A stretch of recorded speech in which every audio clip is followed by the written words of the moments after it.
नमस्ते, मेरो नाम सुखबीर राई हो। मेरो त अब यही पेसा हो होइन, दैनिकी घाँस काट्नुपर्छ, अब काम गर्नुपर्छ। अनि म अहिले घाँसमा गइराखेको छु होइन। अनि अब भरे अब बस्तु भाउलाई चाहिँ चाकर गफ पुऱ्याउनुको लागि चाहिँ अब यही मेरो ठुलो पेसालाई चाहिँ लाग्छ।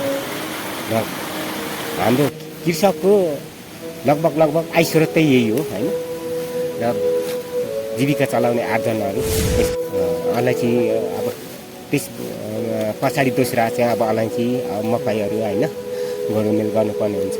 हरेक ठाउँमा बिजी भइयो भने चाहिँ अलिकति मानवमा सुत्रिने मौका पनि हुन्छ। अब आजभन्दा 2-4 महिना अगाडि चाहिँ यसको एक मूल्याङ्कन भनेको 1,30,000 32,000 होइन, क्वालिटी हेरेर यसको दानाको साइज हेरेर पुगेको थियो। त्यही भएर चाहिँ हामीले यसमा निरन्तरता दिनुपर्ने नै आवश्यकता छ। मौरी अब मैले 8-10 घार चाहिँ म पालिरहेको छु। त्यो गलेको टाइममा अब आनन्द लिनको लागि होइन, त्यसकै लागि मात्रै, व्यवसाय मेरो होइन।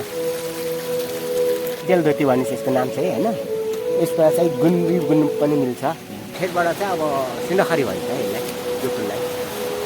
कि त अब सबैभन्दा तपाईँको सबैभन्दा कृषि नै ठुलो जस्तो मलाई लाग्छ। किनकि त्यो कुनै करकाती हुँदैन नि त। नेपाल सरकारको पनि आज हुनुपर्छ, आज भ्याइएन होइन, आज त्यहाँ जानुपर्छ। ल भिडियो कस्तो भयो, जय किसान है।